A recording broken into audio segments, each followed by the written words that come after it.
बातचीत। प्रशांत जी बहुत बहुत शुक्रिया, थैंक यू वेरी मच पहले तो समय देने के लिए। सर नंबर्स मार्केट को तो ऐसा लग रहा है कि उम्मीद के मुताबिक नहीं है, इसलिए वैसे मैं बात रख रहा हूँ 8% शेयर आज थोड़ा नीचे भी है। जरा बता पाएंगे सर ये नंबर्स खराब क्यों रहे? देखिए, अगर आप हमारे ऑपरेटिंग प्रॉफिट की बात करें तो उसके अंदर 25% की ग्रोथ है और क्वार्टर ऑन क्वार्टर भी 15% की ग्रोथ है। तो पिछले 8 क्वार्टर में this is the best operating profit. Issue था कि जो हमारी provision requirement, the credit cost, क्योंकि आपको मालूम है हमारा जो नेट एनपीए था एआरसी ट्रांसफर से पहले ये कोई 3.8% था।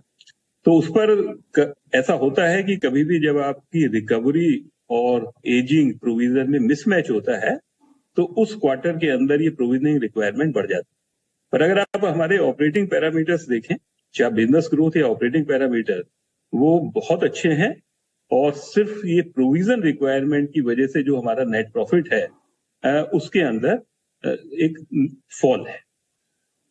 साहब जी हाँ, मैं अपने व्यूअर्स के लिए एक बार ये थोड़ा और क्लियरली लिखना चाहूंगा, बताना चाहूंगा कि जो आपको 81 बॉन्ड के जो आपको बड़ा सा एक प्रोविजन करने का प्रावधान रखना पड़ा है, उसकी वजह से आपके अर्निंग्स दिख रहे हैं कि थोड़े प्रेशर में आ गए।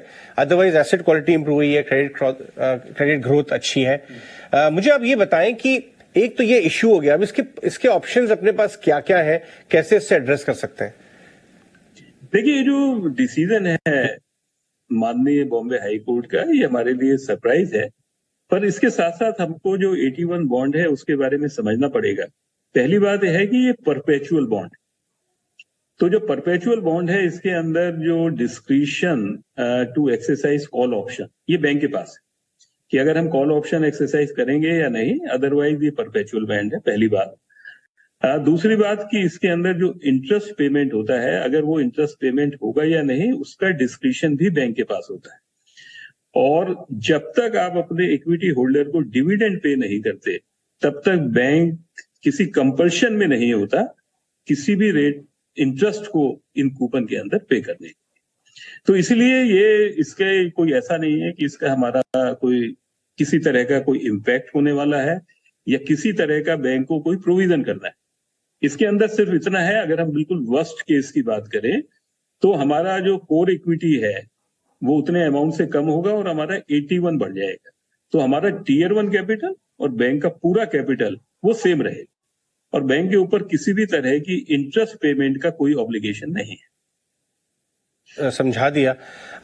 इस समय कैपिटल सिचुएशन कैसी सुधरी हुई है बैंक की? अभी आपको एक बड़ा ट्रांजैक्शन भी, एक बड़ा फंड इंफ्यूजन भी हुआ है, कितनी सॉलिड है बैलेंस शीट इस समय? फ्रेश मतलब अगर फाइनल अपडेट शेयर कर सकें। जी, हमारे कोर इक्विटी जो है वो 13% है और जो ओवरऑल कैपिटल है वो 18%।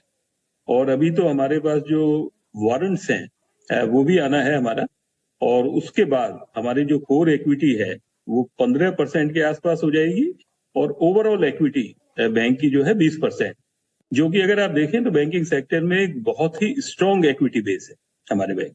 जी एग्जैक्टली, वही मैं बाहर निकालना चाह रहा था कि आपके माध्यम से कि बैलेंस शीट की सिचुएशन बहुत स्ट्रांग है। एक आखिरी सवाल आपको जाने दूं उससे पहले कि आगे आने वाले समय में आपने बहुत जबरदस्त तरीके से एसेट क्वालिटी इंप्रूव की, क्रेडिट ग्रोथ वापस आ गई। क्रेडिट ग्रोथ तो पूरे सेक्टर के लिए, लेकिन डिपॉजिट ग्रोथ का कैसा आपको विजिबिलिटी दिख रहा है आपके एंड पे इस समय? देखिए, हमारी डिपॉजिट ग्रोथ जो है वो 16% है और सबसे अच्छी बात यह है कि जो रिटेल डिपॉजिट की ग्रोथ है वो हमारी 22%। और जो हमारे करंट अकाउंट है जिससे हमारी कॉस्ट ऑफ डिपॉजिट कम होती है, वो हमारे रिटेल में जो करंट अकाउंट है वो 30% से ज्यादा की ग्रोथ है जो एवरेज करंट है। तो हम लोग डिपॉजिट ग्रोथ काफी अच्छी हुई है और अगर आप देखें क्वार्टर ऑन क्वार्टर हमारी डिपॉजिट ग्रोथ 7%। तो मुझे लगता है कि हमें अपने जो कस्टमर्स हैं उनका पूरा कॉन्फिडेंस, उनका पूरा ट्रस्ट मिल रहा है और आने वाले समय में भी हमारी डिपॉजिट ग्रोथ इंडस्ट्री से बेहतर होगी और साथ ही साथ हमारी जो कॉस्ट ऑफ डिपॉजिट है वो कम आता रहेगा। Right, absolutely. बहुत बहुत शुक्रिया मिस्टर प्रशांत आज समय देने के लिए और रिजल्ट्स पर अपना रिएक्शन देने के लिए।